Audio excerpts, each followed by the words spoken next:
এখন আমরা আছি দিল্লির লাল কেল্লা ভেতরে। এমন কিছু অজানাময় রহস্য দেখাবো তোমাদেরকে, 1994 সালের ঘটনা, যেগুলি আমরা কেউ জানি না। সেটা তোমাদের প্রজেক্টের মাধ্যমে দেখাবো। তোমরা পুরো ভিডিওটি লাস্ট অব্দি দেখো। মুঘলদের দ্বারা নির্মিত হৃদয় ছুঁয়ে যাওয়া বেশ কিছু স্থাপনার মধ্যে অন্যতম হল দিল্লির লালকেল্লা। এটি শুধুমাত্র স্থাপনাই নয়, ভারতীয় নানান গুরুত্বপূর্ণ ঐতিহাসিক ঘটনার সাক্ষী এই লালকেল্লা। লালকেল্লার অভ্যন্তরে এমন জাদুঘর রয়েছে যা বিভিন্ন ধরনের হিস্টোরিক্যাল নিদর্শনগুলি প্রদর্শন করে। এর মধ্যে রয়েছে ইয়াদ এ জালিয়ান, আজাদি কে দেওয়ানে, 1857 এর জাদুঘর এবং সম্প্রতি নেতাজির জন্মজয়ন্তীতে স্থাপিত হয়েছে বোস মিউজিয়াম। আজকের এই ভিডিওতে আমি দেখাবো মিউজিয়ামের ভেতরে থাকা বেশ কিছু নিদর্শন। তার সাথে আরও দেখাবো কিভাবে প্রজেক্টরের মাধ্যমে বিভিন্ন ঐতিহাসিক মুহূর্তগুলিকে দর্শকের সামনে উপস্থাপন করা হয়। সুতরাং ভিডিওটি শেষ পর্যন্ত দেখুন এবং চ্যানেলে নতুন হলে অবশ্যই সাবস্ক্রাইব করে পাশে থাকুন। আমরা প্রথমেই দেখব নারায়ণ সিং এর আই কার্ড। এটি হলো সুভাষচন্দ্র বসুর ব্যবহার করা চেয়ার। এই চেয়ারে বসেই সুভাষচন্দ্র বসু আইএনএ বাহিনীর গুরুত্বপূর্ণ আলোচনা সভা পরিচালনা করতেন। রয়েছে আজাদিন বাহিনীর পোশাক ও টুপিতে ব্যবহার করা লোগো, রয়েছে আইএনএ বাহিনীর ব্যাজ, রয়েছে দুটি জাপানি মুদ্রা।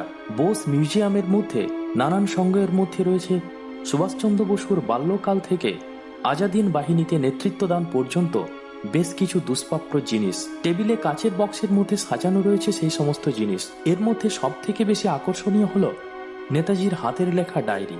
এই ডায়েরিটির প্রথম এবং দ্বিতীয় পৃষ্ঠায় 1943 এবং 1944 সালের বেশ কিছু নোটস রয়েছে, যা থেকে নেতাজির পরিকল্পনার কিছুটা আভাস পাওয়া যায়। প্রজেক্টরের মাধ্যমে প্রদর্শন করা হচ্ছে বিভিন্ন সময়ে অন্যান্য দেশের রাষ্ট্রনেতাকে লেখা নেতাজির চিঠি। এরপর আমি দেখাবো ইয়াদে জালিয়ান মিউজিয়াম। এই মিউজিয়াম জালিয়ান ওয়ালাবাগের নারকীয় হত্যাকাণ্ডকে মনে করিয়ে দেয়।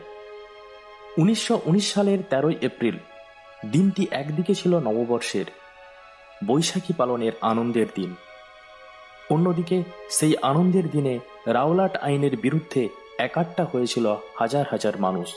হঠাৎ করে জেনারেল ডায়ার ওই নিরস্ত মানুষগুলিকে বিন্দুমাত্র ওয়ার্নিং না দিয়ে ঝাঁকে ঝাঁকে গুলি বর্ষণ করে। বিষাদের ছায়া নেমে আসে অমৃতসরের আকাশে বাতাসে। মুহূর্তের মধ্যে মানুষজন ছুটে আসে জালিয়ান ওয়ালাবাগের চত্বরে।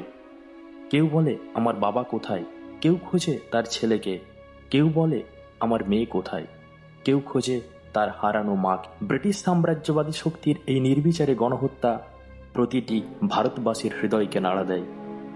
আজকের এই স্বাধীন ভারতবর্ষের প্রতিটি নাগরিক যাতে শ্রদ্ধার সাথে ওই নিরীহ মানুষগুলির আত্মবলিদানকে স্মরণ করতে পারে, সেই উদ্দেশ্যেই এই মিউজিয়ামের মধ্যে স্থাপন করা হয়েছে জালিয়ান ওয়ালাবাগ গণহত্যার স্মৃতিস্তম্ভ। স্মৃতিস্তম্ভ ছাড়াও দেওয়ালে খোদাই করা রয়েছে নিরীহ বীর সন্তানদের নাম। প্রজেক্টরের মাধ্যমে প্রদর্শন করা হয় এই নারকীয় গণহত্যার ভিডিও।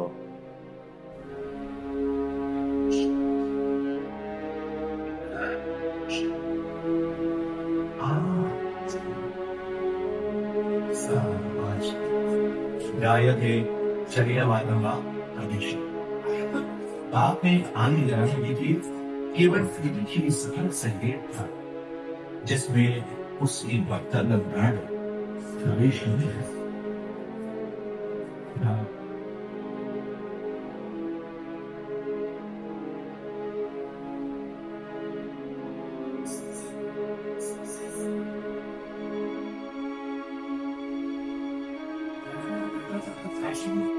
देखा जी रहा था कुछ नहीं हुआ।